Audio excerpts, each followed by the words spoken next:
Hello and welcome back everyone. This is Mohammad Sahbaz Alam and you are watching Ramadan Tutorial, your door to the future.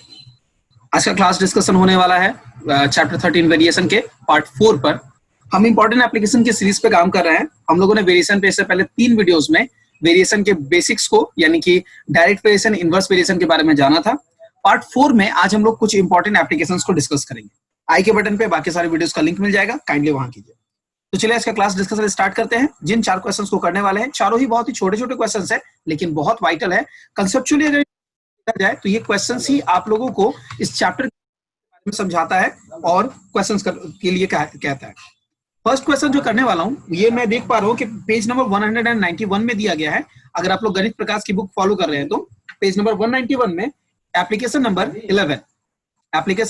11 question कुछ इस तरह से कहता है कि x is proportional to y, then prove that कि अगर x proportional to y होगा तो y प्रोपोर्शनल टू x होगा। कैसे हम प्रूव करेंगे, चलिए करते हैं, सीखते हैं। तो चूंकि हम लोगों को दिया गया है x प्रोपोर्शनल टू y, तो हम लोग लिख सकते हैं x इज इक्वल्स टू, चूंकि प्रोपोर्शनलिटी यानी वेरिएशन की साइन दी गई है तो वेरिएशन को हटाते ही इक्वल टू देना पड़ेगा और एक कांस्टेंट इंट्रोड्यूस करना पड़ेगा। मैंने मान लिया कांस्टेंट है k y, तो x इज इक्वल्स टू क्या हो रहा है, ky हो रहा है। अब देखिए मैं इसे, अगर इस लाइन से हम लोगों ने ये इंप्लाई करवाया है, अगर मैं अगले लाइन पे जाऊं और मैं लिखूं ky is equals to x, I hope किसी को ऑब्जेक्शन नहीं होगा। x अगर ky के इक्वल है तो ky x के इक्वल होगा। अगले लाइन में बहुत ही सिंपली मैं लिख सकता हूं y is equals to 1 divided by k times of x। I hope कि इसमें भी कोई ऑब्जेक्शन नहीं होगा। अब अगर k एक कांस्टेंट है तो 1 बाय k भी एक कांस्टेंट होगा। मैं इस कांस्टेंट को यहां नाम दे देता हूं a। क्या नाम दे देता हूं, कैपिटल A x। तो हम लोगों को क्या मिल रहा है, y is equal to ax। अब मुझे बताइए, जैसा हम लोगों ने पिछले वाले में देखा था, प्रोपोर्शनलिटी यानी कि वेरिएशन के साइन को जब रिमूव किया तो एक कांस्टेंट डाले। यहाँ पर भी वेरिएशन कांस्टेंट है ना, आप इसको रिमूव करोगे तो y प्रोपोर्शनल टू x आ जाएगा, क्योंकि a कांस्टेंट है, a आपको कांस्टेंट मिला हुआ है। तो आप जैसे ही कांस्टेंट को रिमूव करोगे प्रोपोर्शनलिटी आ जाएगी। तो देखिए, अगर x proportional to y hold करता है, y प्रोपोर्शनल टू x ये भी होल्ड करेगा। ये फर्स्ट क्वेश्चन है तो जो हम लोगों ने बनाया। इसी पेज में एक और एप्लीकेशन है, एप्लीकेशन 12। चलिए मैं आपको एप्लीकेशन 12 एक्सप्लेन कर देता हूं। तो पेज नंबर 191 में ही एप्लीकेशन नंबर 12 है। अब मैं उसे बनाऊंगा। क्वेश्चन कुछ इस तरह से कहता है कि x is proportional to y। Actually ये साइन वेरीज का है, x varies with y, y varies with z। ये दो चीजें आप लोगों को दे दी गई हैं। Then we are suppose to prove, हम लोगों को क्या प्रूव करना है, प्रूव करना है कि x जो वेरी करेगा वो z के साथ वेरी करेगा। x z पे डिपेंडेंट हो जाएगा। कैसे, x y पे डिपेंडेंट है, y z पे डिपेंडेंट है, तो x z पे डिपेंडेंट होगा। कैसे प्रूव करेंगे। साउंड करता है ये क्वेश्चन देखकर कुछ हमारे रेशियल प्रोपोर्शन की तरह। चलिए समझाता हूं।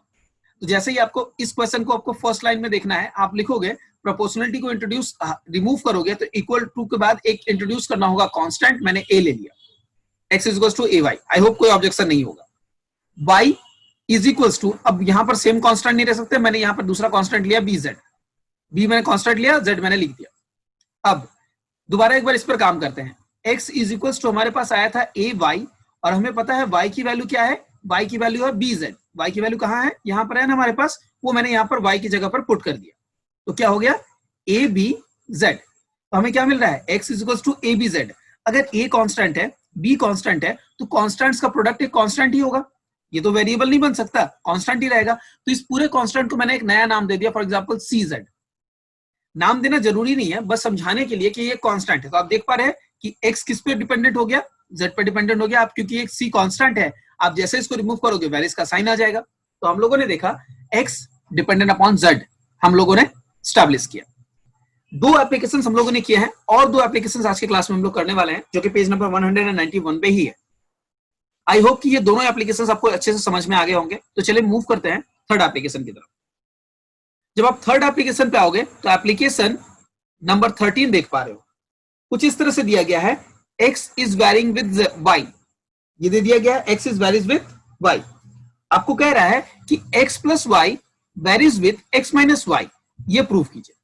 अब इस क्वेश्चन को प्रूव करने का किताब का तरीका और मेरा तरीका थोड़ा डिफरेंट हो सकता है। आपको समझने में अगर दिक्कत होती है तो आप दोनों में से किसी भी एक मेथड को समझिए। अगर आप एप्लीकेशन को किताब से देख के करना चाहते हैं, डेफिनेटली कर सकते हैं, मैं अपने तरीके से समझाता हूं। तो देखिए, x proportional to varies with y बोला हुआ है, तो हम लोग जैसे ही इक्वल टू इंट्रोड्यूस करेंगे, हमें एक वेरिएबल कांस्टेंट लेना पड़ेगा। हम लोगों ने ले लिया a, तो x is equal to ay हो जाएगा। अब मैं क्या करूंगा, यहाँ जो y मल्टीप्लाइड है मैं उसको दूसरे साइड डिवाइड करता हूँ। इससे किसी को ऑब्जेक्शन नहीं होना चाहिए। x डिवाइडेड बाय y, तो इधर क्या बच गया a, ठीक है। और आपको पता है a यानी a/1।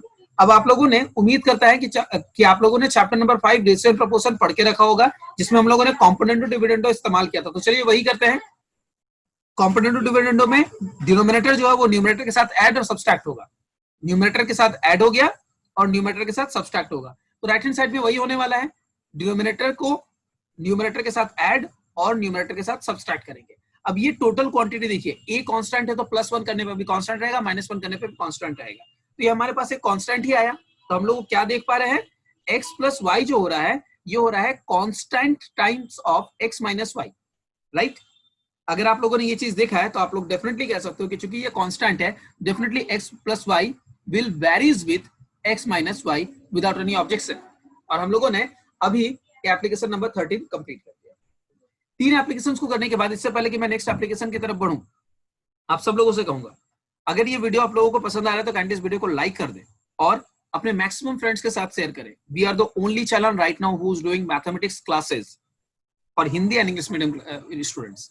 तो अगर आप लोगों को ये सेटिस्फैक्टरी लगती है तो काइंडली इस वीडियो को जरूर शेयर करें। नेक्स्ट एप्लीकेशन की तरफ बढ़ते हैं, 14 नंबर एप्लीकेशन। एप्लीकेशन 14 नंबर जो दिया गया है वो भी पेज नंबर 191 में ही है। आज का ये लास्ट क्वेश्चन है। हम अगले पार्ट 5 में इसके बाद के एप्लीकेशंस को आपको समझाते हुए चलेंगे। तो चलिए आज 14 नंबर एप्लीकेशन को करते हैं। x varies with y, क्या प्रूव करना है? Then we are requested to prove x to the power n proportional to और varies with y to the power n। ये एक बहुत ही सिंपल सा क्वेश्चन है, बहुत ही ज्यादा सिंपल, लेकिन इस पर बेस्ड कुछ कॉरोलरीज मतलब इसी की तरह के सिमिलर क्वेश्चंस जो आपको दे सकते हैं। जिस तरह से इस क्वेश्चन में x to the power n proportional to y to the power n दिया गया है, एग्जाम में इसे x² प्रोपोर्शनल टू y² दे सकता है, यानी सेम पावर में किसी का भी स्क्वायर दे सकता है। इसी तरह से ये x to the power 3 proportional to y to the power 3 भी दे सकता है, x to the power 4 proportional to y to the power 4 ये भी दे सकता है। तो कुछ भी करने के लिए कह सकता है n की कोई पर्टिकुलर वैल्यू के लिए। चलिए इसको कैसे प्रूव करना है जानते हैं। तो क्वेश्चन दिया गया है x वेरीज विद y। अगर x y के साथ वेरी कर रहा है, अगले लाइन में आप x के बाद एक इक्वलिटी इंट्रोड्यूस कर सकते हैं। जैसे ही करेंगे आपको एक कांस्टेंट देना पड़ेगा टाइम्स ऑफ y।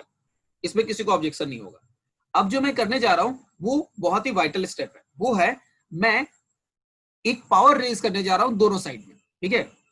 तो मैंने इंट्रोड्यूस करना है, introducing both side power n, x to the power n is equals to ay to the power n।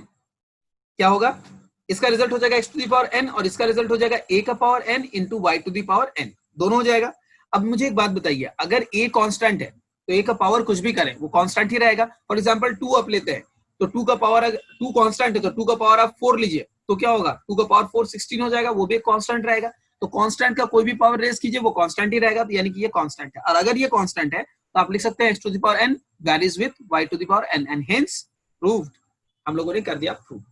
I hope कि ये 4 एप्लीकेशंस मैंने आज आप लोगों को करवाए और ये चारों की चारों एप्लीकेशंस आप लोगों को अच्छे लगे होंगे, इंटरेस्टिंग लगे होंगे। जॉइंट वेरिएशन अभी भी हमारा बाकी है। मैं आप लोगों को इस एप्लीकेशन सीरीज में पार्ट 4 में बस यही क्वेश्चंस करवा पाऊंगा।